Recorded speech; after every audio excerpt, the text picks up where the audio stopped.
Chapter 1. New York City in Fall. Monday, October 4th. A cool, clear morning with the promise of a fine day ahead.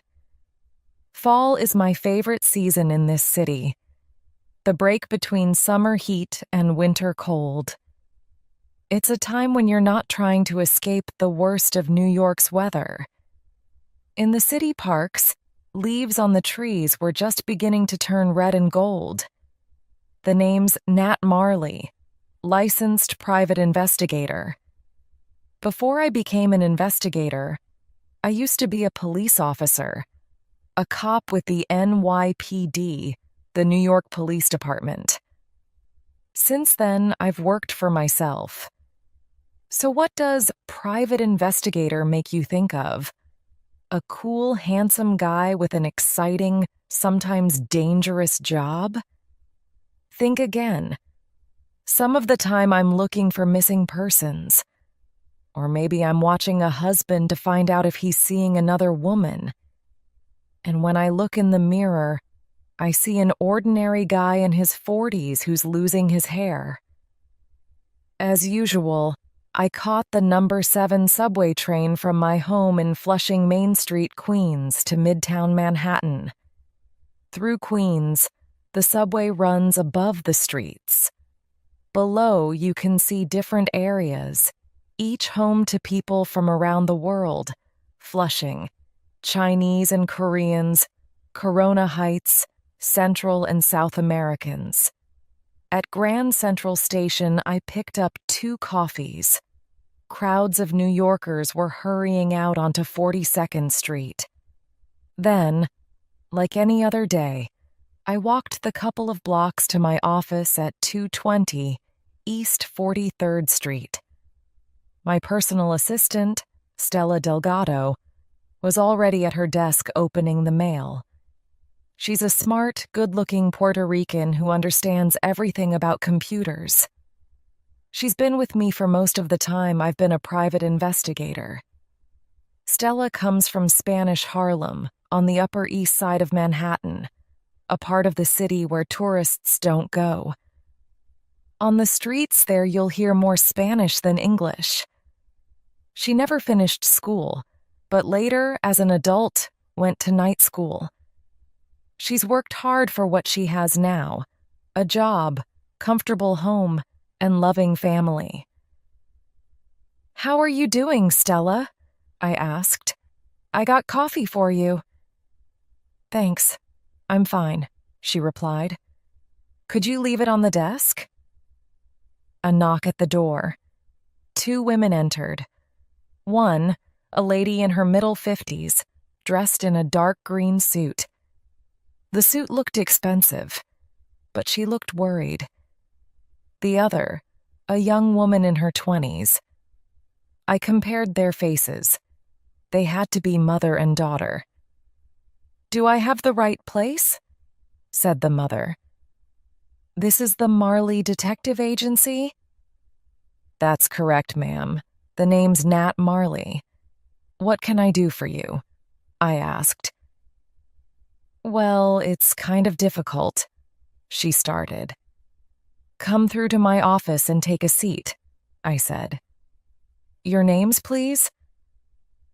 "I'm Joyce O'Neill, and this is my daughter, Julia," said the mother.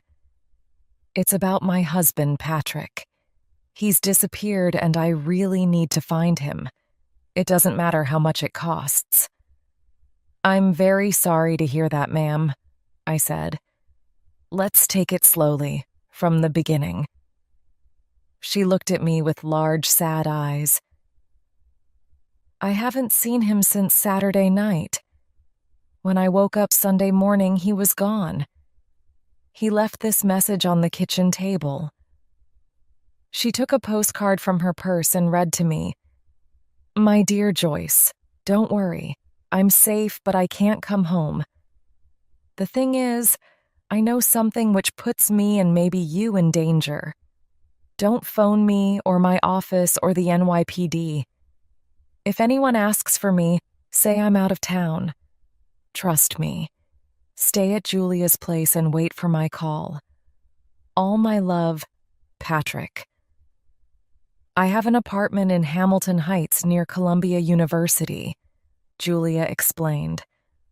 Mom has been staying with me there since Sunday. Mr. Marley, I'm worried sick, Joyce O'Neill continued. Patrick's never done anything like this before. I knew it could be bad news when someone disappears, but I didn't want to make her any more worried than she was already. There can be many reasons why someone disappears, I said. Let's not expect the worst.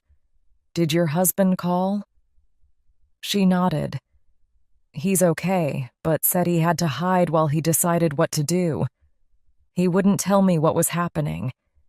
He just said the less I knew, the safer I would be. I just don't know what to do. It sounds like he's in immediate danger, I said. It would be useful to know as much as possible about your husband. I learned that Patrick O'Neill worked as an accountant. His employer was a firm on Wall Street called Ocean Star Finance. He had worked there for over 10 years. His home address was Henry Street, Brooklyn Heights. His photograph showed a tall, gray-haired guy with black metal glasses, but there was nothing special about him. He had been married for 23 years. He was just an ordinary family man, with a daughter studying for her MBA at Columbia University. There must be a good reason why your husband asked you not to call his office.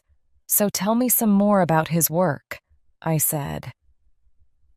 Patrick's the second highest person in his department, Joyce O'Neill answered. The head of department is Ronald Steinman. What kind of guy is this Steinman? I asked. He's good at his job. Excellent, in fact, though he's not well liked. Patrick and Steinman aren't the best of friends. A few more questions, if you don't mind, I continued. Has your husband been acting strangely or differently in any way? She thought carefully before answering. I can't say he has. His work's really important to him. He often has to work late, and he sometimes brings work home. That's normal. I'm afraid I have to ask this. Could there be another woman? I asked her. She looked at me angrily, then said, Sorry. I guess it's your job to ask. My husband has never even looked at another woman. One final question, I said. It's useful to know how carefully a missing person has planned to disappear. Has your husband taken anything with him? Did he pack clothes? Did he take the car? The car's gone, and he took a travel bag with a change of clothes and some books, she replied. Thanks, ma'am. You've been really helpful, I said. I'll do everything possible to find out what's happened. I'll need to visit you at your home later to look at your husband's papers and computer. That might give me some ideas. Could you meet me there at 3 o'clock? After Mrs. O'Neill and her daughter had left, I looked out of the window. The sun was trying to make the gray buildings of East 43rd Street look beautiful. It would need to try harder. So a normal, hard-working guy had suddenly disappeared. He could be in serious trouble. I had thought this was going to be another ordinary day. My mistake. Chapter 2. Wall Street. I told Stella what I'd learned so far. As I talked, her fingers flew over the computer keyboard. Take a look, Nat, she said. The latest information from the Ocean Star Finance website. It was an investment firm on Wall Street, the financial center of America. Investment meant lending out its clients' money on international money markets to make more money. So their already rich clients became even richer.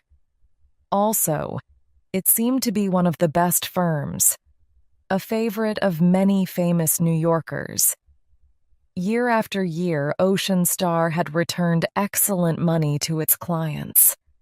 It was like a money-making machine. The head of the firm was Lorraine Houston. She was well known to the public through TV talk shows and magazine stories about her homes on Long Island and in New England. Her clothes only came from the best stores. She'd lived the American dream, the daughter of a poor New Jersey family who had become the president of Ocean Star. I decided to call O'Neill's office and spoke with his personal assistant. I let her think I had some money to invest. Of course, it wasn't the truth. I've never had enough money to save much. But after 15 years in the NYPD, I'd learned how to tell a good lie. "This is Mr. Marley," I told her. "I'd like to meet with Mr. O'Neill this afternoon. I just wanted to check if he could see me at 3:30. "I'm sorry," said the personal assistant. "Mr. O'Neill called this morning to say he was sick." "Really?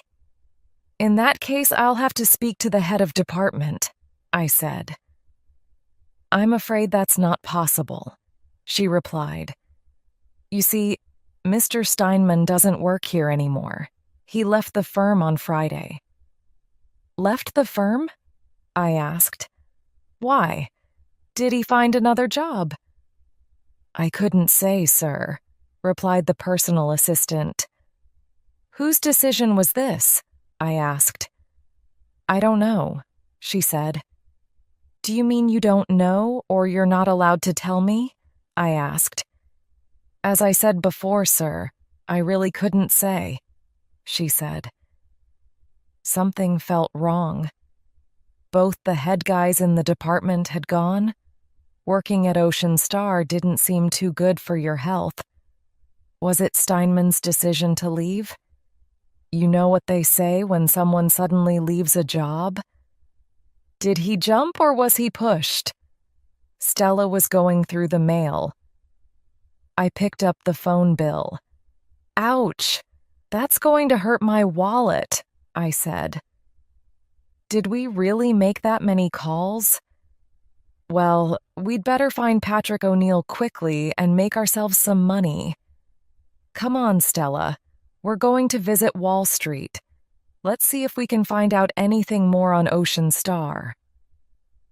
Some investigators take cabs everywhere. Not me. If possible, I take public transportation, the New York subway. It's cheap, fast, and much safer than it used to be when I was a cop. We took a train from Grand Central Station to Wall Street. While traveling downtown, I described a plan to Stella. It was, of course, going to mean telling some more lies. When we get to Ocean Star, we check in with reception and let them think we're millionaires with money to invest. We'll tell them we need financial advice and ask to meet with one of their advisors immediately. Let's see what they can offer us.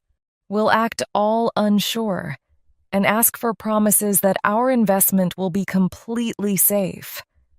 I'll do most of the talking, and you watch the advisor. From the subway station, we walked east, past the New York Stock Exchange. Outside the building, tourists were busy taking pictures. Ahead of us, we could see the full height of the New Century building. 30 floors of glass and metal, a wall of silver in the sunshine. Ocean Star Finance used the top 4 floors. At the reception desk, you could almost smell money in the air. The black office furniture looked expensive and the carpets were deep and soft. A meeting was soon organized. Yes, they wanted to talk to the millionaires. It's true what people say. Money does open doors. The advisor gave complete answers to my questions and seemed to be sure of herself. Finally, I asked, "So you can promise us a return of up to 15% on our investment by this time next year?" "No problem?" "None at all," she said immediately. "You don't need to worry. We offer the best service on Wall Street." Afterwards, I asked Stella for her thoughts. "You know, Nat, it was like listening to an actor who'd learned her lines well," she said. She was giving the usual message. "Don't worry. What could possibly go wrong? But you know, and I know that's not always the case in the world of finance." I told Stella I was going to take an early lunch at McFadden's bar to talk with the people from the Daily News. The information I needed to know about Ocean Star couldn't be found on the internet. I wanted the inside information. McFadden's, on the corner of East 42nd Street and 2nd Avenue, was the second home of Daily News reporters. These guys often knew much more than they could write about in their newspaper, the kind of news that could be dangerous. Inside the bar, the lunchtime crowd was beginning to come in. I looked around and saw a tall man with white hair among a group of younger reporters. He was Ed Winchester, a reporter who had been with the Daily News longer than I could remember. He had helped me several times in the past. "Nat, over here, and while you're at the bar, get me another drink," he called, waving an empty glass. I knew that the price of information from Ed would be a beer, but that was cheap enough. I ordered 2 beers and went over to Ed. He had moved to an empty table and pushed a chair toward me. "Well, Nat, what brings you here?" he asked. "You got that I need to know something look on your face." I described what had happened during the morning and what I already knew. "It seems kind of strange to me. One of the 2 head guys in the department has suddenly left, and the other has disappeared on sick leave." Ed thought carefully. "Finance isn't my field, but there's a young friend of mine who might be able to help." He went over to the reporters and returned with a guy in his 20s. "Nat, I'd like to introduce Brett Johnson, a financial reporter on the Wall Street page. Brett, Mr. Marley needs anything you might have on Ocean Star Finance." "Okay, Mr. Marley," Brett began. "There are 2 sides to the story. Each year, Ocean Star makes excellent money for its clients. How can they do it? Is it just luck? Or is Lorraine Houston really a financial superwoman? Second, if Ocean Star can make such good money, then why aren't all the other firms on Wall Street doing the same thing? However, I don't have all of the facts, so that's why you haven't read about it." "Thanks, Brett. You've given me something to think about," I said. Chapter 3. Brooklyn Heights. After lunch, I met Stella at Grand Central Station by the information desk, under the big clock. We were going to see Joyce O'Neill at her home on Henry Street, Brooklyn Heights. As usual, we took the subway. Henry Street is just 1 block away from the subway station. On either side of Henry Street are lines of old brownstone houses, built in the 19th century. We walked in the sunshine to the house. The O'Neills opened the door before I could knock. Joyce O'Neill looked terrible. She was crying, and her eyes were red. Julia was holding her mother's hand. "Please come in," said Mrs. O'Neill. As she was speaking, the phone rang. She picked it up and said, "Joyce O'Neill speaking." Then she slowly put it down. "Nobody there. That's the 3rd time today," she told me. "I'll check that number if I may?" I asked. I called the service to find out who last phoned. As I expected, it refused to give me a number. I didn't want to make Mrs. O'Neill any more worried. No luck. It wouldn't tell me anything, maybe just a wrong number. But if it happens again, tell me. Now this morning I called your husband's office at Ocean Star. I let them think I was a client. I was told he was on sick leave. And another thing. Steinman has left the firm. I couldn't find out why.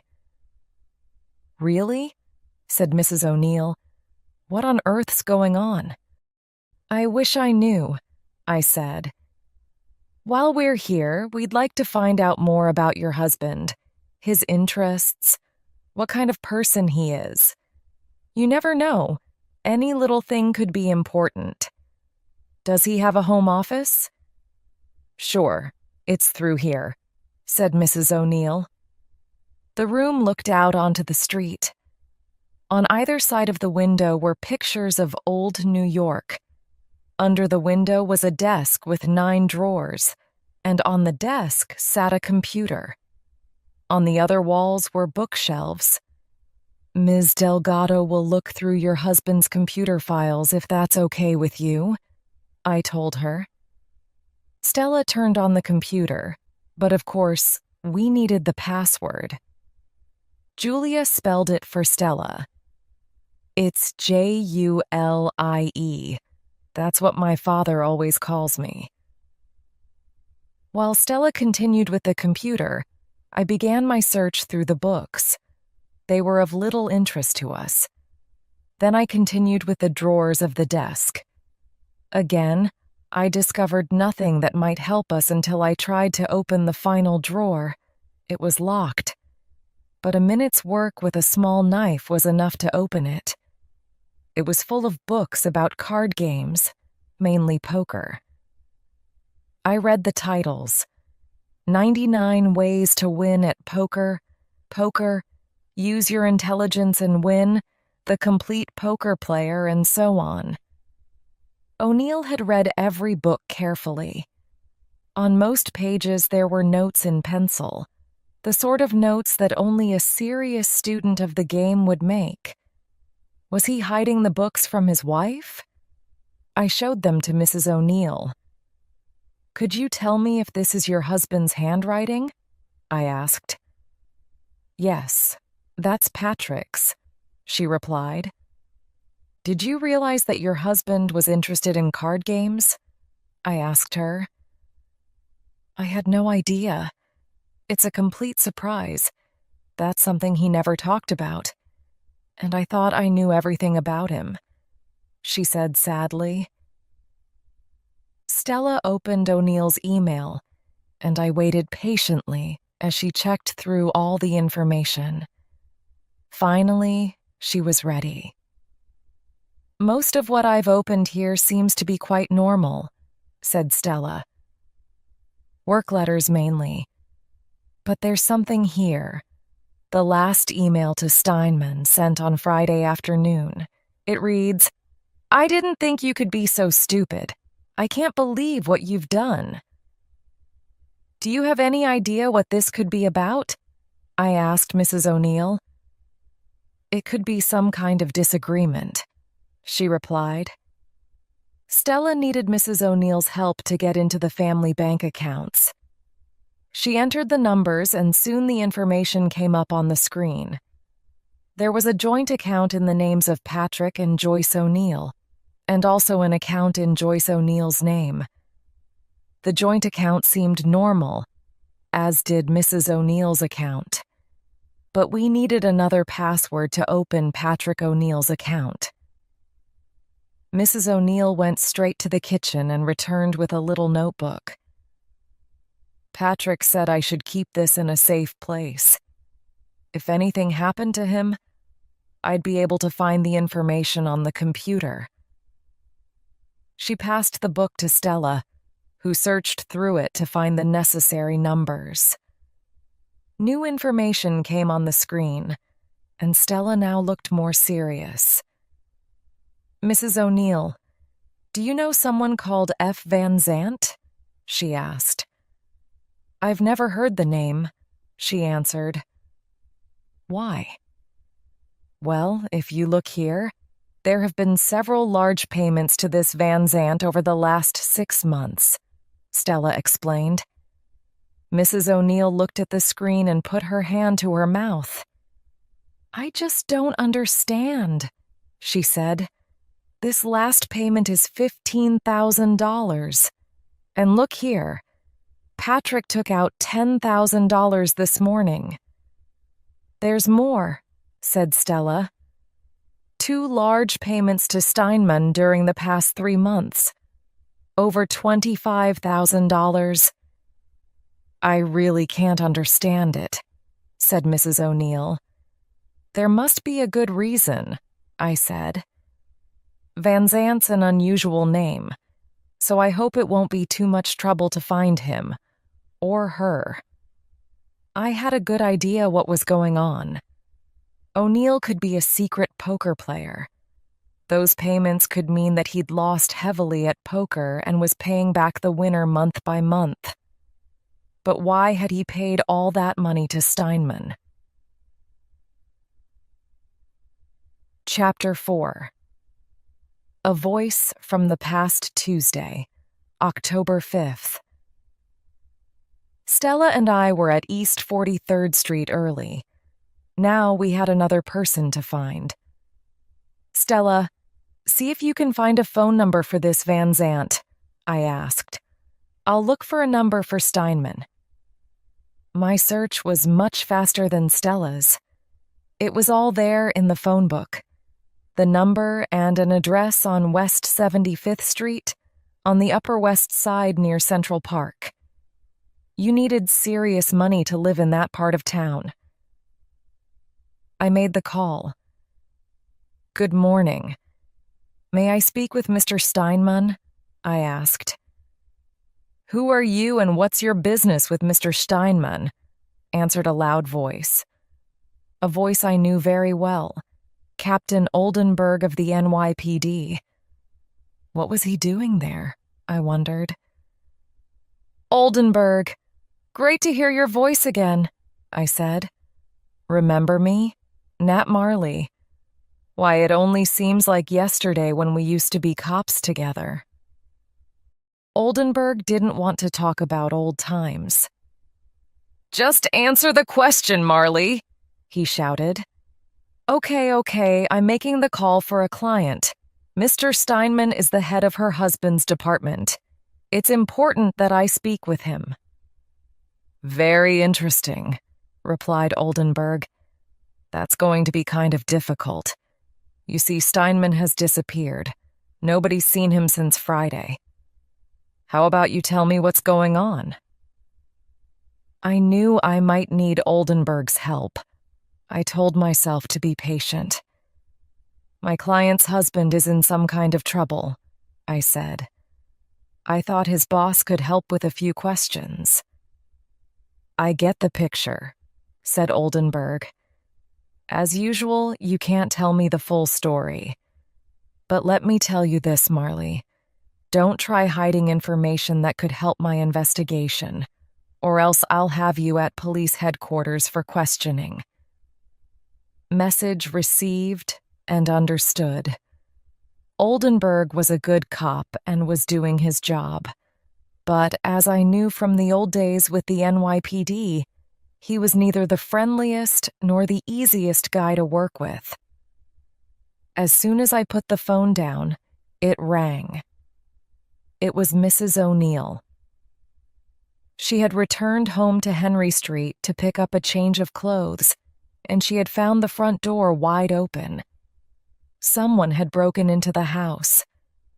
I remembered the calls that Mrs. O'Neill had received yesterday. Now I knew that someone was checking to see when the house was empty. Is anything missing? I asked. I really don't know. Please come quickly. I'm so afraid they'll come back, she said. Don't touch anything, I told her. Can you wait with a neighbor? Good. I'm on my way.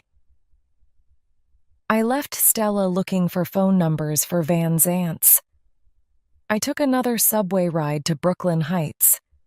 With the number of traffic lights between Midtown Manhattan and Brooklyn, the subway was always faster. I called Mrs. O'Neill's cell phone 5 minutes before I arrived. She was standing by the front door, her hands shaking. "Mr. Marley, this is just horrible. It must be something to do with my poor Patrick," she cried. She led me into the house. Someone had made a complete mess of the home office. All the books were off the shelves, with their pages open. Empty desk drawers were lying on the carpet. The computer was still there, but when I felt around the back of the machine, it was open. The hard drive was missing. "Look here," I said. That's what they were looking for. Information on the hard drive. But if they don't find what they're looking for on the hard drive, they could return and you'll be in serious danger. So I don't want you to return to this house again. I'll stay at Julia's until this is over," Mrs. O'Neill said sadly. "Okay, we have to make sure this house is safe before you leave," I said. "I'll call a 24-hour lock service. You'll need new, stronger locks. I'll stay here while we wait." I would probably have a couple of hours to wait with Mrs. O'Neill. It was a chance to ask a few more questions and get a better picture of her husband. I didn't think she realized how much danger she could be in. When would she agree to call the NYPD? "Mrs. O'Neill, what can you tell me about your husband's boss, Steinman?" I started. "Yesterday you said they weren't the best of friends." "A couple of years ago, Patrick had the chance to become the department head. He was the right person for the job, and he was well liked. Unfortunately, he didn't get the job, though that wasn't his fault. Lorraine Houston, the president, wanted someone fresh and new from outside. She preferred the kind of guy who didn't care if he wasn't liked. So Steinman got the job. Patrick continued with his work as best as he could, but there was no friendship between him and Steinman. Thanks. That's useful to know. Has your husband always lived in Brooklyn? I went on. We moved here when Julia was just a kid. Patrick's family are Irish-American. His grandparents arrived in the U.S. from Dublin in the 1920s. They more or less got off the ship and moved straight to the East Village. Patrick grew up in Alphabet City, on 10th Street. Alphabet City is the part of the East Village which gets its name from avenues A, B, C, and D which cut across it. It didn't used to be a safe area.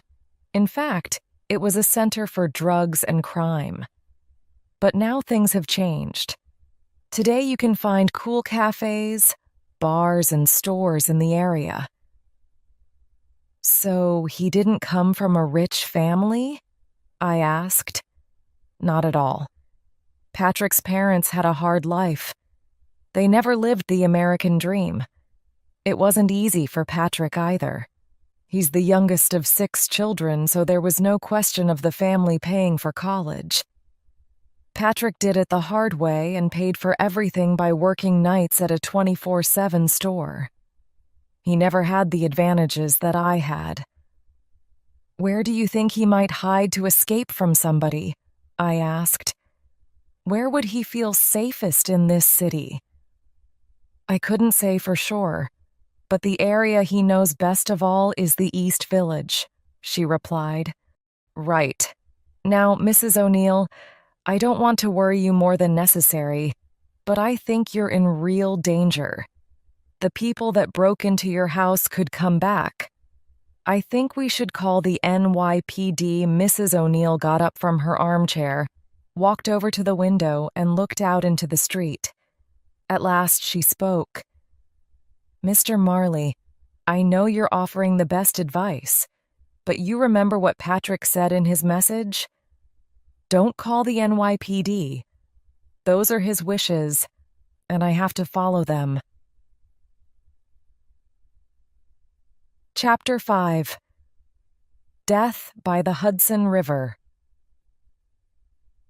It was midday before I got back to East 43rd Street. I picked up a snack at Grand Central Station before returning to the office. It hadn't taken Stella long to find phone numbers for Van Zant's.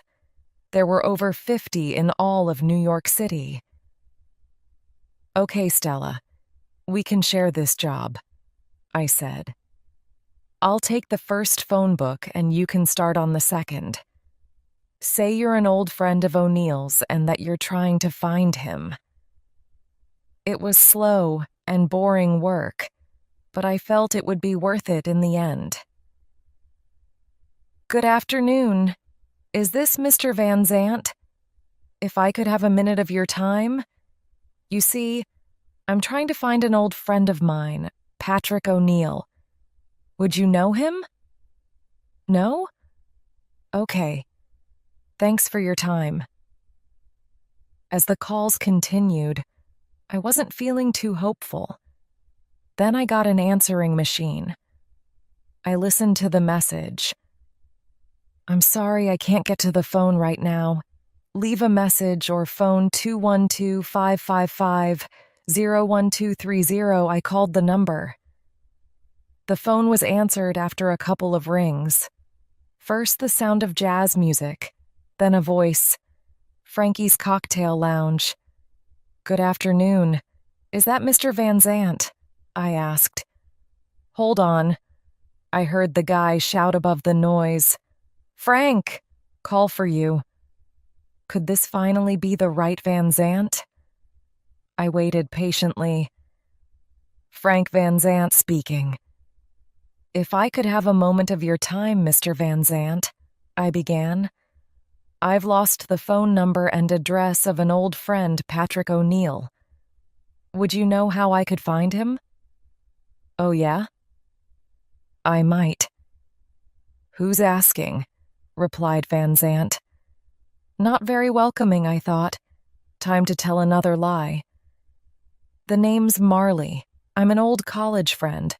Patrick and I were at accounting school together. If you're so clever, mister, look in the phone book. And don't call again, he added, then put the phone down. The line went dead. Clearly this guy didn't like me asking after O'Neill. This time I felt I was in luck. Perhaps I should visit Frankie's Cocktail Lounge. Before I could organize anything, the phone rang. I picked it up and heard that voice from the past again. Captain Oldenburg. Marley, he shouted. Your line's been busy for ages.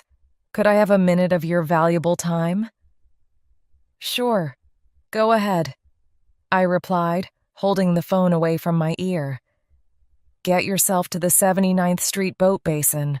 I got something to show you. He laughed. When Oldenburg laughs, it usually means bad news. Okay. But why? What's going on? I asked. It's a surprise, but I want you here now, Oldenburg ordered. I told Stella what was happening. She gave me a smile and said, Don't get mad at Oldenburg. Remember, we may need his help. I was back on the subway again, this time to West 79th Street. I walked the 2 blocks from the subway station west toward the Hudson River and crossed the Riverside Park to the boat basin. From here, you could see across the river to New Jersey. The temperature had dropped, and the sky was full of heavy gray clouds. A cold wind started to blow from the west. All around the boat basin were houseboats. I've heard it's the cheapest way to live in this city. Ahead, I could see NYPD cars in a parking lot near the river. As I got closer, an NYPD cop stopped me and said, Sorry, sir, You can't enter." "The name's Marley. Captain Oldenburg's expecting me," I replied. "Okay, come with me and we'll find the captain," said the cop. Oldenburg was standing in the parking lot behind a Chevrolet Impala. He was smiling, which always made me feel uncomfortable. "Take a look at this," said Oldenburg, waving at the car. Oldenburg moved to the back of the car and opened the trunk. Inside was a dead man. Oldenburg called to the police doctor. "Could you show me his face again, Doc?" he asked. "Okay, Marley. Time for your surprise." The NYPD doctor was wearing a suit of white material over her clothes and white plastic gloves and shoes. She carefully took the dead man's head in her hands and moved it round so we could see the face. His skin was gray and his mouth was open. Between his eyes was a hole. "Marley, meet Ronald Steinman." "Doc, would you tell Mr. Marley what you know?" said Oldenburg. "I'd say he's been dead about 2 or 3 days. A single shot to the head. You see these cuts around his face?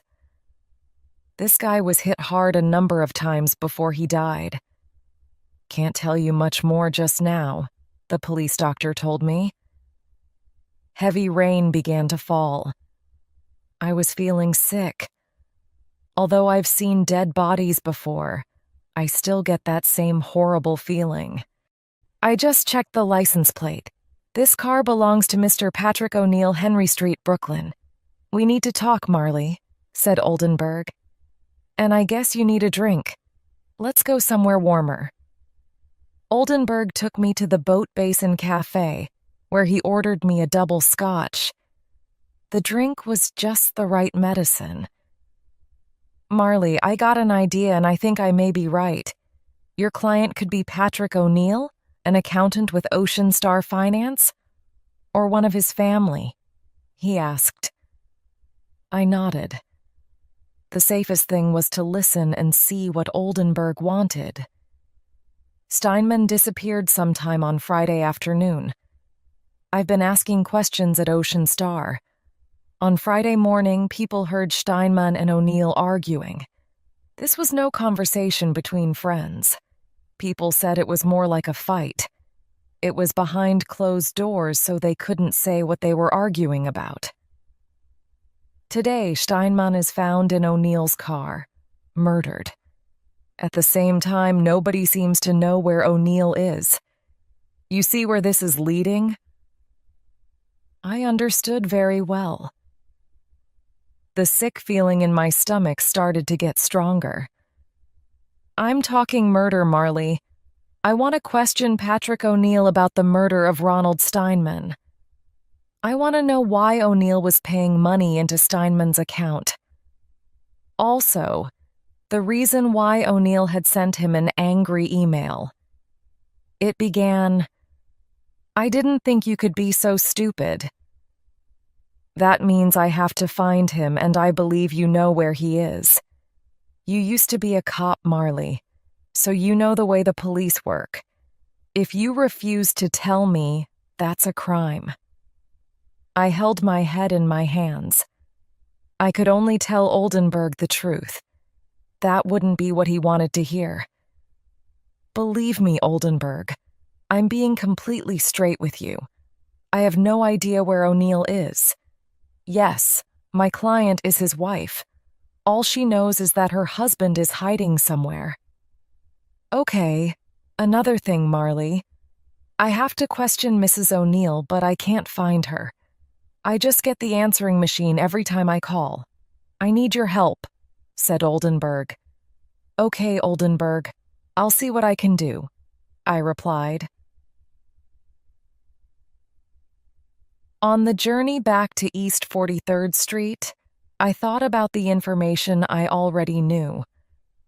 I took a fresh page in my notebook and wrote down the facts I knew for sure and the questions that needed answers.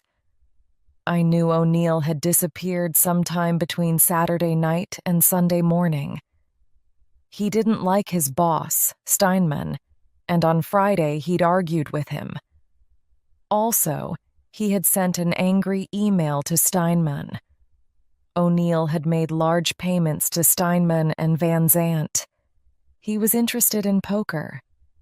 Someone had broken into his house and stolen the hard drive of his computer.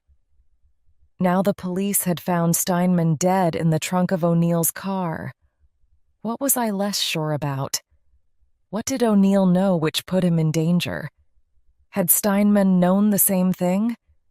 Had O'Neill lost heavily at poker? Was Ocean Star in difficulties? What could explain those payments to Steinman and Van Zandt? And finally, could a guy like O'Neill kill? The more I thought about it, Ocean Star had to be the key to all the questions. I called Mrs. O'Neill at her daughter's apartment. "You said that your husband took his car when he disappeared," I said. "That's right. It's not parked in the street," she replied. "I'm afraid I have some terrible news. This morning, Steinman's body was found in the trunk of your husband's car."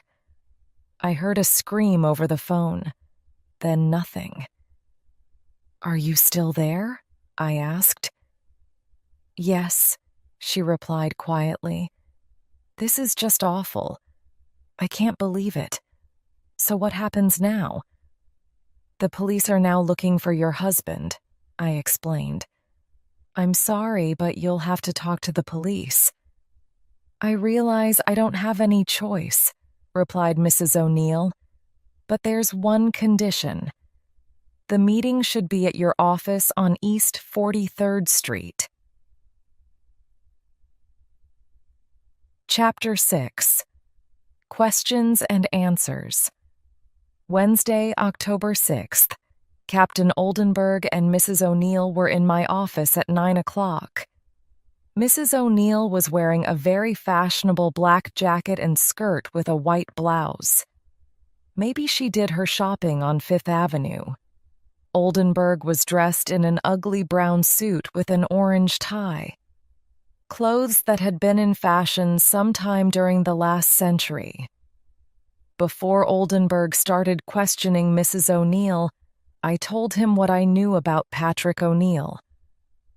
I was trying to show the captain that O'Neill was just a good, ordinary guy, not a murderer. As I see it, Patrick O'Neill could be in the middle of something very dangerous. I began. So far, we have no clear idea of what that might be. We can't be sure if the key to this case is Ocean Star or something that happened between O'Neill and Steinman, or both. Let's move on to O'Neill, the person. We have a happily married family man who's worked for the same employer for over 10 years. In that time, he's risen to be second in his department. He's given years of his life to the firm. Also, he has no criminal history. Oldenburg started to question Mrs. O'Neill. As I thought, his main interest was the argument between O'Neill and Steinman. "Mrs. O'Neill," said Oldenburg, "I was told at Ocean Star that your husband and Steinman argued on Friday before they both disappeared. We don't know what it was about, but people heard Mr. O'Neill shouting. Would you say they worked well together?" "It was never easy for Patrick," she replied. "Steinman pushed people hard. Second best was never good enough for him. I can't say Patrick liked him, but he did his work as well as he could." 2 years ago, your husband had the chance to become the department head, but Lorraine Houston brought in Steinman. How did your husband feel about this?" asked Oldenburg. "At the time, he was angry, but he learned to accept what had happened. Life has to go on," Mrs. O'Neill replied. "Could you think of anybody who would want to kill Steinman?" Oldenburg asked her. "No," she replied. "Okay, so he's not the nicest of guys, but that's no reason for murder. Your husband was paying money to Steinman. Do you have any idea why? Oldenburg went on. None at all, Mrs. O'Neill replied. Oldenburg continued with questions about the angry email, which Mrs. O'Neill answered patiently. At last, he said, "One more thing, Mrs. O'Neill. Would you agree to a search of your house?" "I guess I have to," she replied, and handed him her keys. "Go ahead and do it." "Thanks," he said. "If I'm going to get any further with this case, I must find him. Will you call him?" Mrs. O'Neill looked him straight in the eyes and said, "That's impossible. Patrick only calls me from payphones." "Patrick O'Neill is wanted for murder," Oldenburg said. "And if you, Marley, or you, Mrs. O'Neill, know where he is and refuse to tell me, that's a crime. You could both find yourselves in jail." Mrs. O'Neill looked angrily at Oldenburg. If looks could kill, he would be a dead man. After Oldenburg had left the building, Mrs. O'Neill started to cry. "I'm sure Patrick has nothing to do with Steinman's murder," she said. "But what if the police don't believe me? And what if the people who killed Steinman go after Patrick next?" "I will find him, I promise you," I said. "But you must be careful. When you get back to Julia's apartment, stay inside, okay? Stella, could you call a cab for Mrs. O'Neill?" When Mrs. O'Neill had left, I organized some help from an old friend who used to be a policeman like myself. A guy who was as useful as 10 NYPD officers, Joe Blaney. He taught me more about staying alive on the streets of Manhattan than you could ever learn at Police Academy. He's the sort of person you needed if there was going to be trouble, and he knew how to use a gun. I last carried a gun when I was a New York cop. I haven't carried one since and haven't wanted to. But there are times when one is necessary. I picked up the phone. "Joe, I have work for you. It could be dangerous, so bring a gun. A missing person's in danger, and we're going to find him. Come to East 43rd Street with your car, as soon as you can." Chapter 7. Frankie's Cocktail Lounge. The plan was that Joe and I would pay a visit to Van Zandt and see if he could lead us to O'Neill. Meanwhile, Mrs. O'Neill would come back to the office that afternoon and stay with Stella. Joe Blaney arrived in his car soon after midday. He's in his middle 60s, but he's tall and slim with a full head of white hair. Although he's probably 20 years older than me, I'd say he looks younger. Some guys have all the luck. In the car, Joe pulled his jacket to one side to show me the gun. "Let's hope we don't have to use this, boss," he said. We drove downtown on 2nd Avenue toward 4th Street. The traffic wasn't too heavy, and we soon arrived in the East Village. We went straight along 4th Street to Avenue A. Frankie's Cocktail Lounge was on 5th Street between Avenues A and B. Joe stopped the car. Above the double doors, I could read the words, "Frankie's, cold drinks, warm people, hot sounds." "Let's do it," I said. We went into Frankie's and sat at a table. At first, it seemed almost dark, but soon I could see better. It was a comfortable room with armchairs, sofas, red carpets, and the sound of jazz guitar music. We needed clear heads, so we ordered 2 coffees, not the cocktail specials. There were no customers at the bar, so I had a look at who was working behind it. A couple of bartenders and someone who I guessed must be the boss. He was medium height, with a short black beard but without a single hair on his head. "I think we've found Van Zant," I said, looking toward the bar. "We'll try and have a little talk." I walked over to the bar with Joe. Van Zant looked up from some papers he was checking. "Would you be Mr. Van Zant?" I asked. "That's me," he replied. "What can I do for you?" "Could I talk to you about Patrick O'Neill?" I asked. "Who are you?" Van Zant asked carefully and gave me a cold, hard look. "Nat Marley, licensed private investigator," I said. "I spoke to you on the phone yesterday. I believe you know O'Neill. His wife's very worried about him, and I think you could help." "I don't have to talk to you," he said angrily. Suddenly, a big, strong bartender was standing in front of me. "You got a problem, boss?" he asked Van Zant. "It's okay," I said quietly. "We're not looking for trouble. Look, take my cell phone and press call.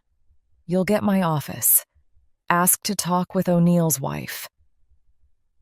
Van Zant did as I said and spent a couple of minutes checking facts with Mrs. O'Neill. After a while, he returned the cell phone and said, "Okay, what do you want?" He waved the bartender away and led us to a room behind the bar. Inside, the air didn't smell too fresh. Old cigarette smoke. Van Zant found chairs and sat us at a round table. I introduced Joe, then began questioning Towns Van Zant. "I believe that O'Neill has paid you a lot of money?" I asked. "You're not stealing from him, I hope?" "It's not robbery," replied Van Zant. "That's what I won fairly in a poker game. It works both ways. Patrick's an excellent player, and I've paid him thousands when I lost. We're old friends. I've known him since we were both kids, working nights at a 24/7 store." "So explain this," I continued. "Why does a Wall Street accountant come to a back room in the East Village to play poker?" "I've met several guys like Patrick, hardworking family men who earn good money, but they want a little more from life. Maybe they're just bored, so I give them a good time. I know organizing backroom poker games is a crime, but I'm not hurting anybody. These guys have the money, like Patrick's boss, Steinman. I'm just offering them a service." "So O'Neill brought Steinman here?" I asked Van Zant in surprise. "Yeah, once or twice. I don't think Patrick really wanted to, but I guess he couldn't refuse. One night we all lost heavily to Steinman. He played like poker was his second profession. I had to ask Patrick not to bring him again. It would hurt my bank account too much." Van Zant had answered 2 questions: why O'Neill had made payments to both himself and Steinman. "Okay, let's forget the money," I said. "I'm really interested in finding O'Neill. You know he's in some kind of trouble?" "After reading about Steinman's murder in the morning papers, I had a good idea what the trouble could be," replied Van Zant. "Patrick got here soon after midnight, Sunday morning. He said he was in danger, but he wouldn't talk about it. He needed to hide someplace for a few days and was going to check into a hotel around here. He also told me to keep quiet if anyone came asking questions. And one last thing. He told me to expect a letter from his firm. He said it was really important, and I should keep it for him." "If it's arrived, could we take a look?" I asked. "I guess I could show you," he said.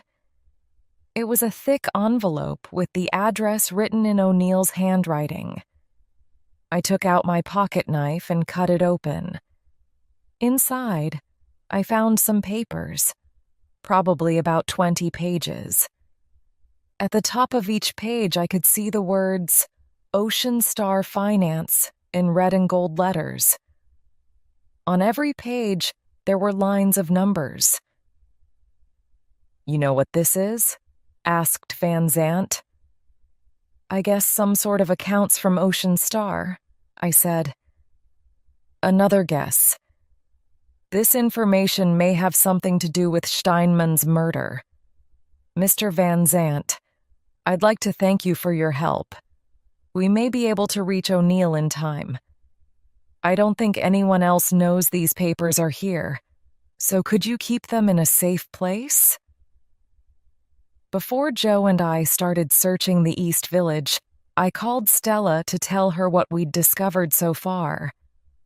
When I'd finished, Stella said, "Mrs. O'Neill wants to speak with you." "Mr. Marley, thank you," said Mrs. O'Neill. "You're getting close to Patrick, I can feel it. Please find him and make the police believe that my husband is no killer." Chapter 8. The East Village. Our search area was wide. Everything between 4th Avenue and Avenue D, then everything between East Houston Street and East 14th Street. Within that area are 14 streets and 8 avenues. Now do the math. That makes around 80 blocks. The good news was that if O'Neill was staying in a hotel in the area, like Van Zant said, we didn't have too many places to check. Most of the hotels are either along 3rd Avenue or the streets off it. There were 2 problems. First, what sort of hotel would O'Neill choose? Somewhere busy, on a crowded street where he wouldn't be noticed? Or would he prefer somewhere quieter and more basic, with less activity? A place where it would be easier to watch and listen? Second, how would we find out if he was staying there? Would he check in under his own name, and how could we get the hotel receptionist to tell us if he was there? Hotel receptionists don't give information about their guests to complete strangers. So we had a plan. I'd say I had a business meeting with O'Neill. To help receptionists believe the story, I'd asked Stella to produce some company information for Patrick O'Neill Accounting. There was a photo of O'Neill on the front, which I'd hold so the receptionist could see his face. Time after time at hotels, I introduced myself and spoke to the receptionists. "Excuse me, my name's Marley. I have a meeting with Patrick O'Neill. Would you call his room to tell him I'm at reception?" We had no luck at the more expensive places, which were full of tourists and business people. After asking at a few, we knew what sort of answers to expect. "I'm sorry, sir. Do you have the correct hotel? I wish I could help you, but..." Hour after hour, our search area grew wider. We had moved away from 3rd Avenue, deeper into the center of the East Village, toward Alphabet City. At some of the cheaper places, the receptionists were less patient. "We got nobody by that name staying here, mister. Look, mister, I just work here. It's not my job to remember faces." We continued until early evening. It was 6:30, not long before sunset, and the sky in the west was growing pink. We just had 1 or 2 more places to check in Alphabet City. The next hotel, the Madigan Inn on Avenue B, looked like an ugly, dirty place, but the receptionist was helpful. I asked the usual questions and made sure that she could see O'Neill's photo. Then the surprise. I could see from the look on her face that she knew something. "Sure, I know the guy," she said. "But not by the name of O'Neill. I don't know if I'm allowed to say..." I showed her my investigator's license and said, "The truth is, this guy's life is in danger. I'm working for his family and we need to find him quickly before someone else does." She believed me and turned to check the computer. "Yeah, there he is," she said. "He stayed for one night and checked out yesterday. The name he gave was Brendan Tuhey." "Can you tell me anything more?" I asked. "Did he have any visitors? How did he spend his time?" "Well, he asked for a room on the street. That seemed to be important. He didn't have any visitors and spent most of the time in his room. I think he was watching the street. Or that's what I thought when I looked up at his window." "Thanks," I said. "You've been really helpful." "You could ask at our other hotel," she said. "I could phone ahead to tell them to expect you. It's the Metro on Avenue C between 4th and 3rd. "Please, if you would," I replied. As we left, I said to Joe, "At last we're getting somewhere. I think I know what he's doing. Just staying a night at one place, then moving on." Joe suddenly stopped in front of the door to the street. "Nat, you see that car just across the street?" "The black one?" I asked. "That's it. I think I've seen it before. Outside your office, but I couldn't be too sure," Joe went on. I studied the car carefully. A Lexus, which costs serious money. 3 guys with dark glasses were inside. It was starting to get dark, and I've never liked guys who wear sunglasses at night. I had a horrible feeling that those people meant trouble. Then the driver looked toward us and the car quickly moved along the avenue. In the poor light, I couldn't read the license plate. "What do you think, boss?" asked Joe. "Are they following us?" The streetlights had now come on. Under their yellow light, I could see the answer to Joe's question. On the road beside Joe's car was a knife.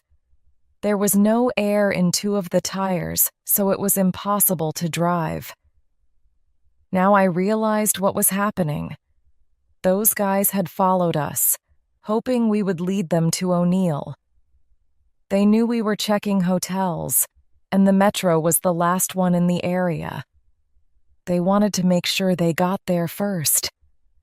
We ran across to Avenue C, but we were losing valuable time. The Metro, like the last hotel, looked as if nobody cared for it. The receptionist, though, was friendly and welcomed us with a smile. "Hi, I'm Gina," she said. "You guys didn't need to hurry. We got—" I stopped her and said, "The receptionist at the Madigan just phoned ahead and told you to expect us. We're looking for Patrick O'Neill. He's in danger and might be using a different name. Has anyone asked for him?" I showed her O'Neill's photograph. "Oh, yes," said Gina. "He's staying here, but under the name of Bernard Delaney. Nice, quiet guy. He stays in his room most of the time. There's something I don't understand. You're the second group of people asking about him. The others went up to his room 5 minutes ago, but they just left." "What others?" I shouted. "3 guys in black suits and dark glasses," she replied. "I thought they were the ones I was expecting." "Did O'Neill leave with them?" I asked. "No," Gina replied. "Oh my God, give me the room number quick," I shouted. "I hope we're not too late." Chapter 9. The Metro, Avenue. "C, 2nd floor, room 219, said Gina. No time to lose. Joe and I ran upstairs to the room. The door was open and the lock was broken. Inside, we could see that someone had quickly searched the room. An empty travel bag was lying on the floor. The blankets had been pulled off the bed and clothes thrown around the room. "O'Neill's not here, but those other guys won't be far away," I said. "I don't like this one bit. Let's get back to the lobby." At the desk, I made a 911 call for the police, described the 3 guys and their car, and said, "I believe they're looking for Patrick O'Neill, who's staying at this hotel." We walked out onto the street to wait for the police, who I knew ought to be here in minutes. But things now happened very quickly. A guy in dark glasses was standing opposite us, across the road. He laughed and said, "I guess you ain't going no place fast." Then he began to cross the street, like he didn't need to hurry. He spoke again. "You guys, just tell me where O'Neill is. Then you can go home and forget you ever saw me." He wanted O'Neill, but we had no idea where he might be. I looked left and right along the street. On either side of us was a guy in a black suit walking slowly toward us. Both of them were carrying guns. We had no place to run, no place to hide. Luckily, Joe was thinking more quickly than me.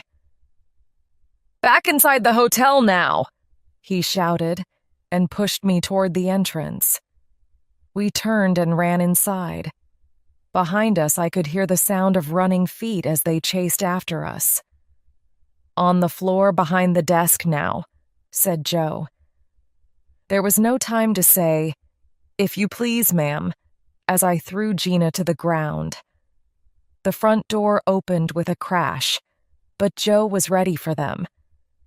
I heard 2 shots, followed by a scream. Then everything was quiet. There was a cloud of smoke from the shots in the air. Joe was now at the desk. "I think I hit one, but they'll be back," said Joe. "We have to hurry. Gina, you gotta help us. Is there a back entrance?" "Through here," replied Gina. "Follow me." She led us through a door behind the desk, then down some steps. Behind us, I heard a crash as the men in black returned. We were now hurrying through the hotel kitchen. I heard shouts and feet on the stairs. They were getting close. "Turn off any lights and lock doors behind us if you can," I told Gina. I decided to make things more difficult for the guys following us. I pulled glasses and bottles to the floor. We reached the back door just as we heard the men coming into the kitchen. There was a shot, which left a hole in the wall beside me. That was much too close. A second later, the room was in complete darkness as Gina turned off the lights.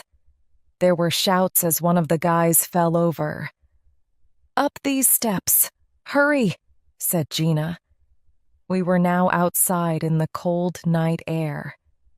We went up a few more steps, then out into a narrow street behind the hotel. In the darkness, I could just see back entrances to buildings along Avenue C. We had passed a few doors when Gina suddenly stopped. "I don't know what to do," she screamed. "Through this door quickly," I ordered. "And get down." We hit the ground behind some boxes.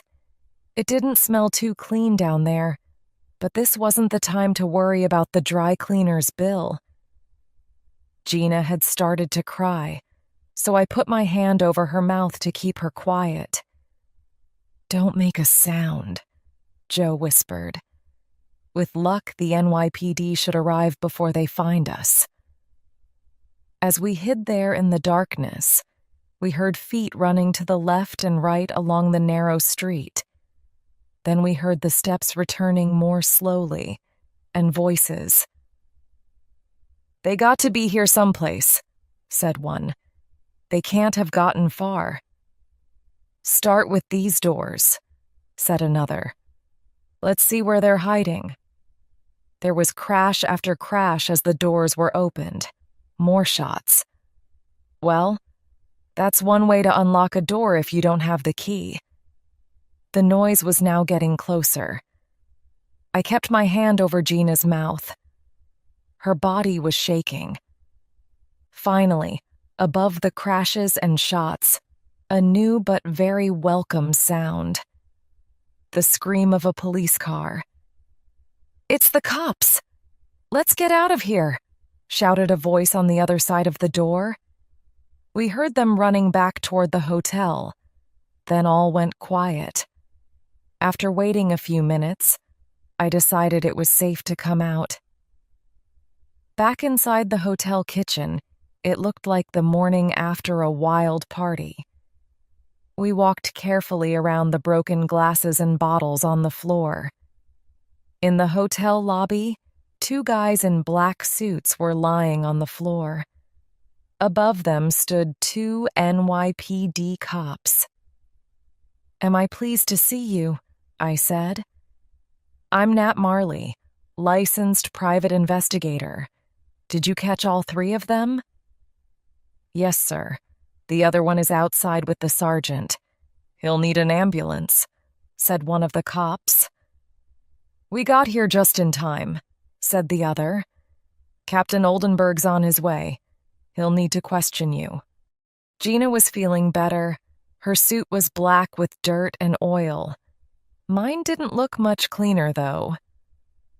Now I started to shake. It's always the same. It never hits me at the time. But later, when I realize I'm lucky to be alive. "I guess I could make everyone coffee," said Gina. "That'd be great." But then I had a sudden thought and shouted, "Joe, upstairs now!" We ran back up to room 219. The door was closed, and when I knocked, there was no reply. I put my ear to the door and listened. Somebody was moving around in the room. I tried to open the door, but there was something against it on the other side. However, it wasn't strong enough for Joe's boot and flew open. Inside, we saw a man holding the travel bag. He threw the bag into Joe's face and tried to push past me. But I was able to catch his coat and pull him to the floor. I looked at him closely. A middle-aged guy with gray hair and black metal glasses. Patrick O'Neill. "Don't be afraid," I said. "I'm Nat Marley, private investigator. I'm working for your wife, Joyce. You're going to be safe. It's time to stop running." Chapter 10. Time to fight back. There was a hopeless look in O'Neill's eyes. His lips moved, but he couldn't speak. I shook his shoulders and made him look straight at me. "Listen, we're the good guys. You're out of danger. Your wife sent us to find you." He still seemed to be unsure, so I pulled him to his feet and tried again. "Here's my cell phone. It's calling my office number. As soon as my personal assistant answers, ask to speak to Joyce." We waited while he spoke to his wife. He sat down on the bed as he talked. Now he looked tired and weak, like a lost child. "If you don't mind, Mr. O'Neill, I need to talk to my personal assistant now," I said. He returned my cell phone. "Stella, listen carefully," I said. "Call a cab and take Mrs. O'Neill to Frankie's Cocktail Lounge on 5th Street. We're going to meet you there as soon as possible. We need to make Oldenburg believe that O'Neill is not Steinmann's killer." Now O'Neill was beginning to look more normal. "I guess I should say sorry," he said. "How did you know where to find me?" "I can explain that," I replied. Through information in your bank accounts, we learned that you'd made payments to a Van Zant. That's how we found your old friend Frank. So you know about the poker games, said O'Neill. When I told Joyce I was working late, I was actually... It doesn't matter now, I said. Van Zant told us that you'd checked into a hotel somewhere in the East Village. You heard about Steinman's murder? The police think you did it, but I didn't think that could be true. So I thought you might be in danger too. But how did you get away from the guys in black suits? I was watching the street from my window, began O'Neill. I saw them arrive and thought they had to be bad news. I ran up to the top floor and hid in a blanket cupboard. I'd been up there for about 10 minutes when I heard the shots. So I stayed there until I heard the police car arrive and came down to my floor. When I looked out of my window again, I could see the sergeant outside with one of them. Finally, I thought it was safe enough to escape. That letter you sent to Van Zant. What do all those numbers mean? I asked. They're the reason why Steinman was murdered, replied O'Neill. Suddenly, there was someone at the door. It was Captain Oldenburg. He looked around, shook his head, and asked in a tired voice, Would you mind telling me what's going on, Marley? Oldenburg, let me introduce Mr. Patrick O'Neill. Mr. O'Neill was almost murdered here tonight. Thanks to the sergeant and his team, we're all still alive. Mr. O'Neill has a story to tell you. I believe that once you know all the facts, it will be clear that he can't be Steinman's killer. I'm listening, Marley, said Oldenburg. But whether he's the killer is for the police to decide, not you. Mr. O'Neill can show you all the information you need, I continued. If you agree, it means a quick journey to Frankie's Cocktail Lounge on 5th Street. Everything's there. Agreed, said Oldenburg. But for the moment, O'Neill, you're still wanted for murder, and that means you're my prisoner. Anyway, I guess police headquarters will be rather safer than this hotel. We all went downstairs, back to reception, where Oldenburg organized everyone. Sergeant, you're coming with me and O'Neill. Have your men take away the other 2 prisoners, and 1 officer should stay with the guy who was shot. Joe had to leave and get some help with his car. Oldenburg drove us through the East Village back to 5th Street. Frankie's Cocktail Lounge was now noisy with the evening crowd. A jazz band was getting ready to play. I saw Stella and Mrs. O'Neill sitting at a corner table, waiting for us to arrive. Your husband's outside, Mrs. O'Neill, I told her. If you could be patient for a few more minutes, I'll find somewhere less public to talk. I went over to the bar and shouted above the noise to the bartender. I need to speak to Frank. Where can I find him? In the back room, answered the bartender. Just go straight through. I coughed as I entered because the air was heavy with cigarette smoke. O'Neill's outside with the police, I said. Could we meet in here? Oh, and we'll need that envelope. Sure. Let's get some fresh air in here, said Van Zant as he threw open a window. Oldenburg brought O'Neill into the room, and Stella followed with Mrs. O'Neill.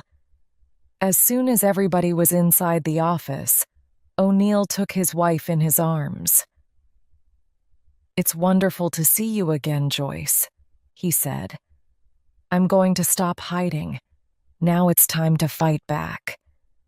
Patrick, I've been so worried for you, she said. What's been happening? Why all these secrets?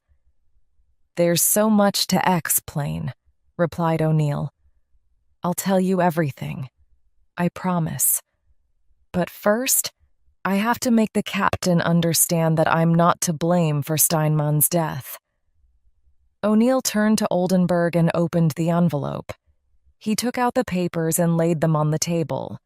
He said, "These are secret papers from the Ocean Star president's office. There's enough information here to send Lorraine Houston to jail." "If you could keep it short," said Oldenburg. "Okay, Ocean Star is an investment firm. Its business is making money for its clients," continued O'Neill. "How do they do this? By investing clients' money in the international money markets. Or that's what should happen. Look at this page. It's organized in two halves. So let's compare the two sides. On the left, the numbers show money that was paid to clients, often a 15% return. On the right, we see what the firm actually made from investments. Surprise, surprise. These numbers are far less. You realize what this means? "Go on, tell me," said Oldenburg. "You're the accountant." Ocean Star can't possibly earn enough from its investments to pay big money to the clients and millions to the president. It's using the money from new clients to pay the old clients. As long as it continues to get large numbers of new clients, this can work, and people think it's the smartest firm on Wall Street. However, it's a serious crime. I believe that's why Steinmann was murdered. He knew about it too after I showed him these accounts, and he talked to Houston. I want to make all this public, and now I don't care if it destroys Ocean Star at the same time. Is that clear, Captain? "More or less," replied Oldenburg. "If I could take those papers..." "Thanks. But there are a lot more questions which I want answered. We'll continue at police headquarters. Mr. O'Neill, you're still my prisoner." Chapter 11. O'Neill's story. At police headquarters, Oldenburg led us up to his office. I'd sent Stella home. At least one of us should try and get a good night's sleep. Mrs. O'Neill wouldn't leave her husband. Inside Oldenburg's office, it couldn't be more different from the offices I'd seen at Ocean Star. The walls were a dirty green color, and there was no carpeting on the floor. Basic was the best word to describe it. Oldenburg had ordered coffee and sandwiches for everybody.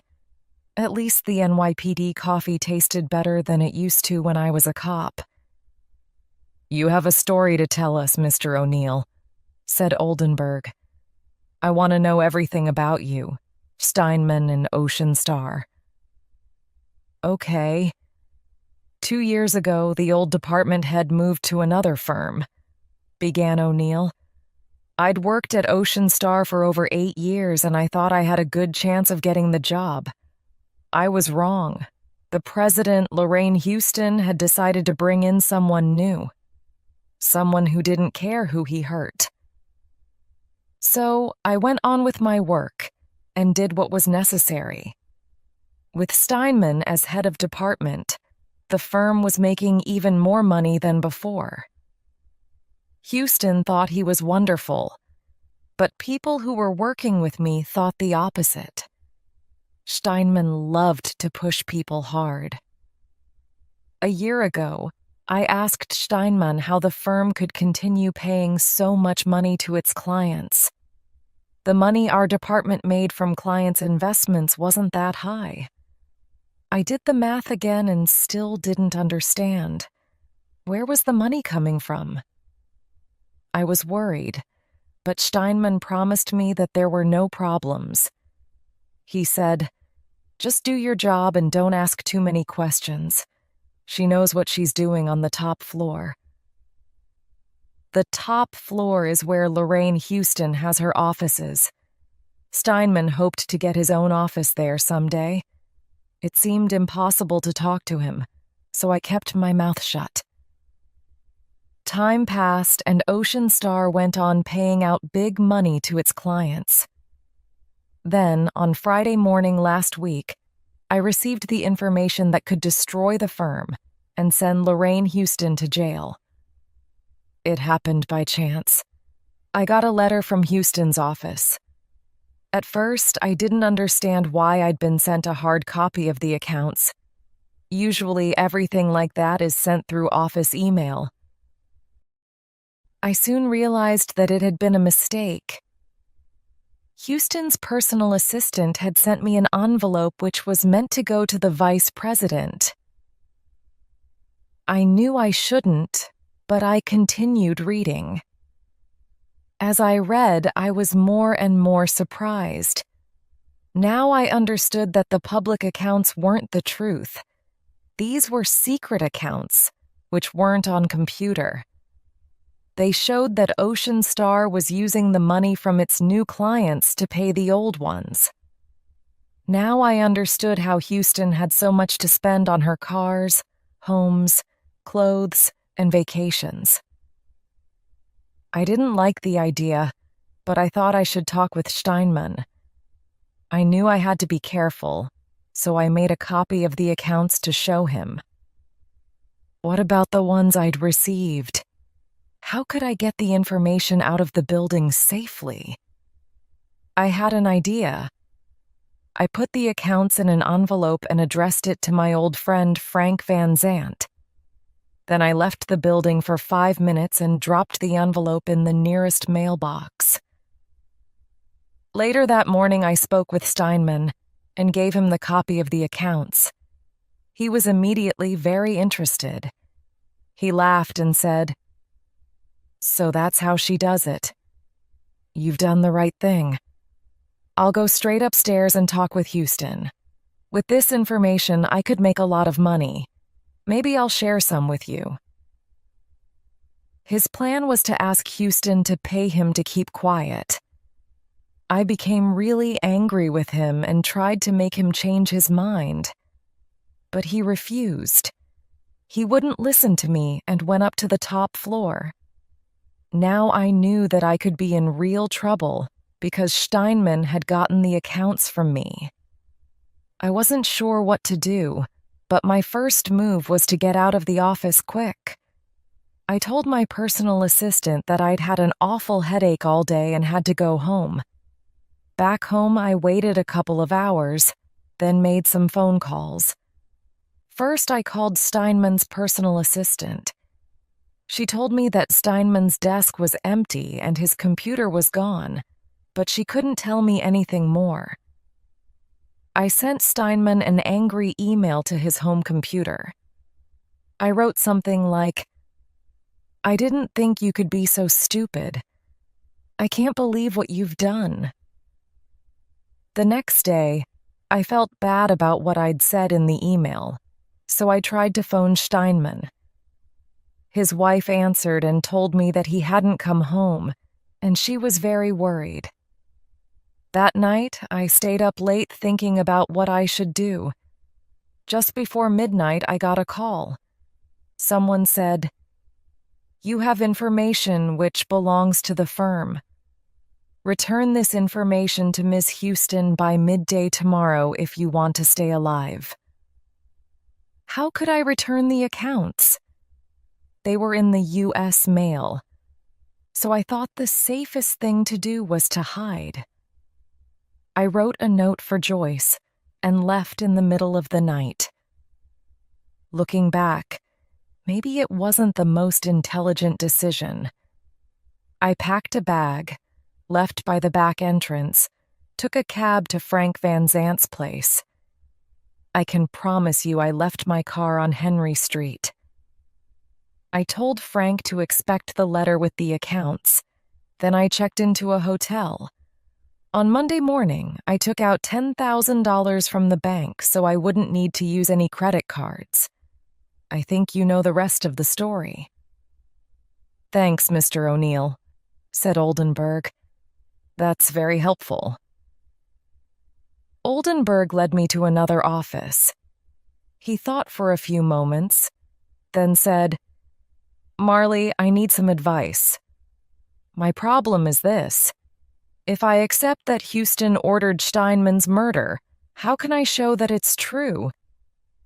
"If you'll allow me, Captain," I said, "I got an idea that just might work." Chapter 12. If the price is right, what if nobody knew that O'Neill was at police headquarters? That would give us the chance to tell some clever lies that might give us the advantage. I shared my ideas with the captain. "We don't know for sure, but let's say Lorraine Houston planned Steinman's murder," I began. "She's killed one person, and she wants O'Neill badly enough to kill again. Why don't we try out this plan? Give the news of what happened at the Metro Hotel tonight to the newspapers, TV and radio stations. Some of it can be true, but a few things can be changed. We tell them that O'Neill escaped and is believed to be somewhere in the East Village area. Houston will be very afraid. She has a lot to lose if she doesn't find O'Neill first and stop him from talking." "Okay, Marley. So far, so good. What next?" asked Oldenburg. "If you agree, I could speak with her. I'll tell her I have something to sell, the secret accounts." "Go on," said Oldenburg. "I'm interested. But why you? Why couldn't an NYPD officer do it?" "I'll tell her I've found O'Neill and am keeping him someplace safe, where she'll never find him. I'll also tell her I have the accounts, which I'll offer to sell if the price is right. I'll make her an offer which she can't refuse. For $100,000, I'll return the accounts to her and give O'Neill to the police. Houston will think she has won. The secret accounts will be safe, and O'Neill will be in jail for Steinman's murder. I'll meet with her, then try and get her to talk." "Come on, Marley, get real," said Oldenburg. "You think a hard businesswoman like Houston is just going to say, 'Oh, by the way, I ordered Steinman's murder'?" "I'll let her think I'm the same sort of person as her," I continued. "A businessman who doesn't care how he earns his money or who he hurts. If she feels comfortable with me, then we might get the truth." "This had better work, Marley." "I hope you're a good enough actor," said Oldenburg. "Believe me, Oldenburg, on a good day I could win Oscars," I told him. "All right, we'll do it," replied Oldenburg. "This could be dangerous. You know that as well as I do. You'll need a full NYPD team behind you. I'll organize that as soon as you and Houston have a time and a place to meet. So now I'll talk to the newspapers, and Houston will think that O'Neill is still in hiding." "Okay, and one more thing," I said. "Mrs. O'Neill and her daughter Julia could be in real danger. Could you move them to an NYPD safe house?" "Consider it done," said Oldenburg. Wednesday had been a very long day. I got home at 3 o'clock in the morning, and I was so tired that I felt like a dead man walking. I fell into bed and slept well. The next morning, I woke up late, feeling much better. After quickly getting dressed, I ran down to the nearest newsstand and picked up the morning newspapers. I took the papers into Slim Pete's diner on Main Street to read more carefully. The name Slim is a joke.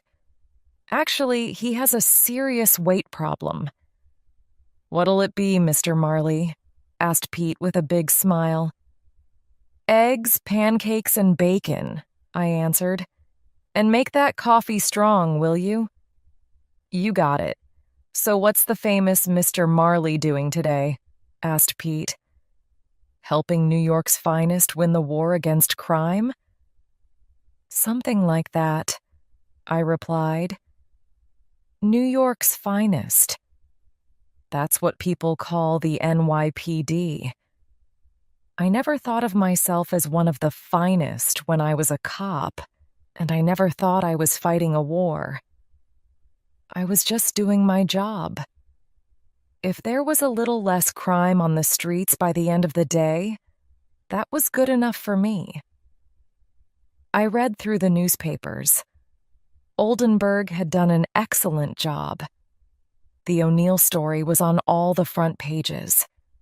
The headline of the Daily News read, "NYPD's Most Wanted Escapes." The New York Post headline made me smile.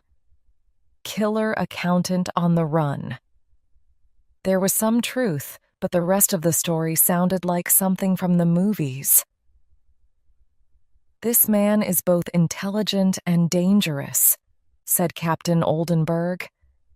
This wasn't the O'Neill that I knew.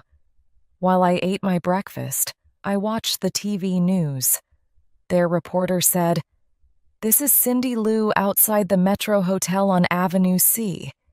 Here, last night, NYPD officers almost caught Patrick O'Neill, the man wanted for the murder of Ronald Steinman." Well done, Oldenburg, I thought. Now Houston would get a clear message. Neither her people nor the NYPD had found O'Neill, so she still had a real problem on her hands. I hoped she was one very worried woman. I got to the office by 10 o'clock. Stella had already been there a couple of hours. "That was quite a day yesterday. You feeling okay now?" she asked. "A lot better," I replied. "And thank you for taking care of Mrs. O'Neill all day. With luck, we're going to send Lorraine Houston to jail." During the morning, I agreed on a plan with Oldenburg. I would meet with Houston in a public area, the kind of place where it would be easy for an NYPD team to watch and wait. Our choice was Battery Park, at the foot of Manhattan, with its tall trees and green grass. This is where New York meets the ocean. From here, you can look across Upper New York Bay to the Statue of Liberty and Staten Island. I tried to get through to Houston on my cell phone, but her personal assistant wouldn't allow me to speak with her. "I'm sorry, sir, but Ms. Houston isn't taking any calls," she said. I wasn't going to take no for an answer. "Listen carefully and just do what I say. Your boss lost something of great importance. Tell her I've found it and want to return it to her. I'll call back in 10 minutes and expect to speak with her in person. Understood?" Careful now, I told myself. No mistakes. I waited a full 15 minutes before calling back. People think less clearly when they get impatient. This time, I got a hold of Houston immediately. "Who are you and what do you want?" she asked crossly. "The name's Marley. I was working for Mr. O'Neill. He found some interesting papers of yours, which he gave me to look after. Now I'm working for myself, and I thought that you might like to have those papers back. I'll make this offer even more generous. The police will be very interested when I tell them where O'Neill is. The price is $100,000. Wait in your office for my call at 8 o'clock tomorrow morning." "What?" began Houston. "That's it, lady," I shouted. "Be ready in your office, 8 o'clock tomorrow with $100,000, okay? And don't think of doing anything clever or every newspaper in this city will know the truth about Ocean Star's accounts." With that, I ended the call. I felt very pleased with myself. Would I still feel so pleased tomorrow? Chapter 13. Battery Park. Friday, October 8th, 7 a.m. I was on my way from Grand Central Station to Bowling Green on a number 5 train. This subway station is just north of Battery Park, which was where I was going to meet Lorraine Houston. Battery Park is a public area where it would be easier for the NYPD team to watch and wait. I thought that Houston would feel uncomfortable away from the deep carpets and expensive furniture of her offices. From the subway station, it was just a few minutes' walk to Battery Park. I walked across to the Sphere, a famous piece of public art at the north end of the park, a large gold metal ball, as tall as a house. Oldenburg's team was already waiting there with hidden cameras, though you wouldn't know they were police officers. 2 young guys talking on a seat, a couple standing under an umbrella. Their orders were to watch and wait. But if I waved my hat, they would immediately help me. The sky was full of black clouds and it was starting to rain. I put up my umbrella and looked at my watch. It was 8 o'clock. Time to call Houston. "Ms. Houston, I'm waiting for you," I said. "Bring the money and come alone. If there's any trouble, my personal assistant has a copy of your accounts ready to email to every newspaper in New York. If all goes to plan, she'll destroy that copy." "Okay. That's understood," she replied. "How do I know you're telling the truth?" Ask yourself this question. What will happen if you don't believe me? I'll need your cell phone number. Thanks. Now leave the building and wait outside the front entrance. I let her wait a few minutes in the cold. I wanted her to feel angry and impatient by the time she arrived at Battery Park. Now for my next call. "So sorry to keep you waiting," I lied. "You see a tall, white-haired guy in a dark green overcoat carrying a copy of the Wall Street Journal? He should be opposite you, standing by a cab." Houston said she could see him. "That's my assistant, Mr. Blaney. Go and talk with him," I continued.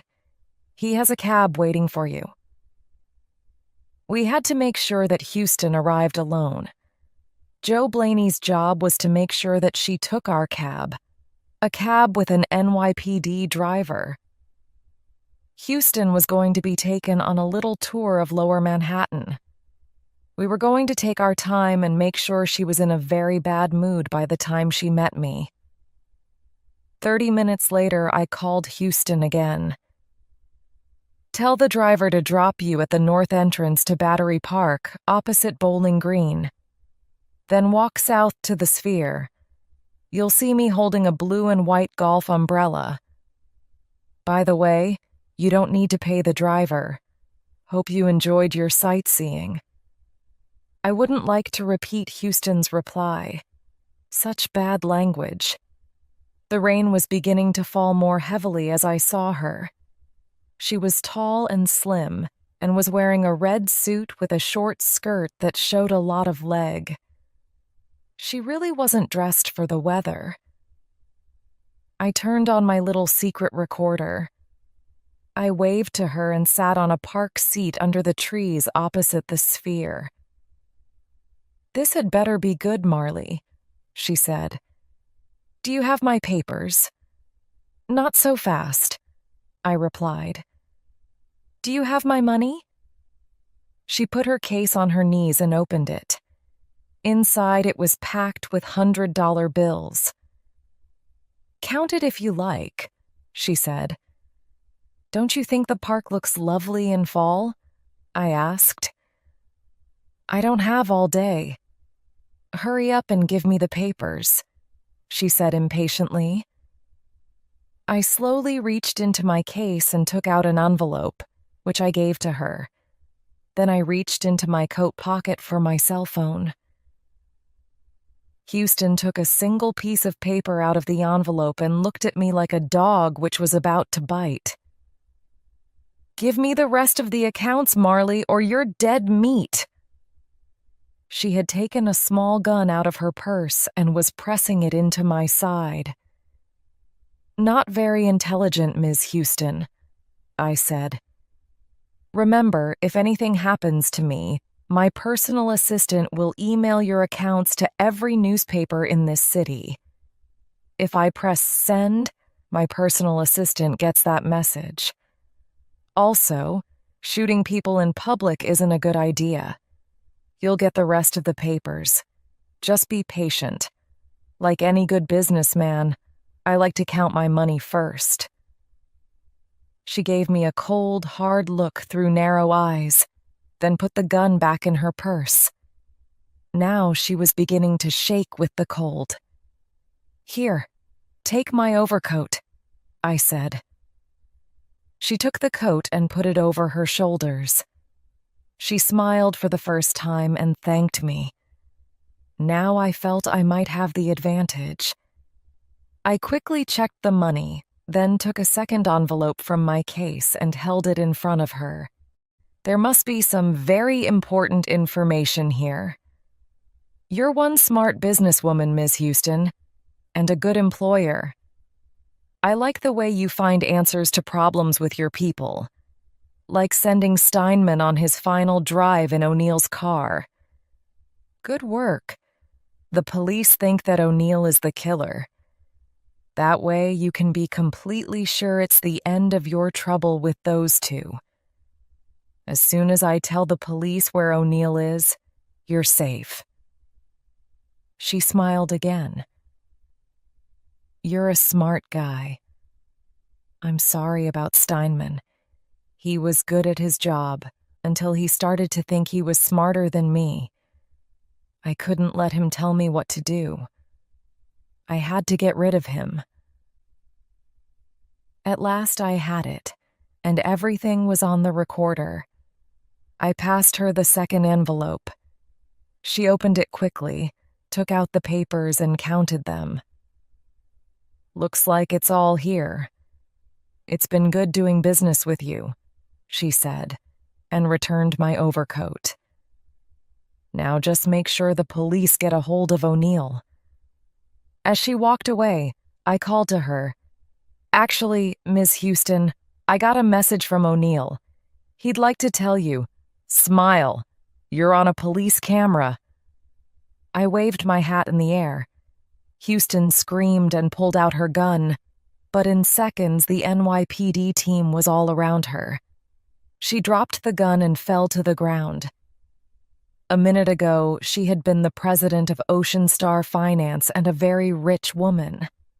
Now she was going to spend many years in jail. I called Oldenburg to tell him the news. Good work, Marley, he said.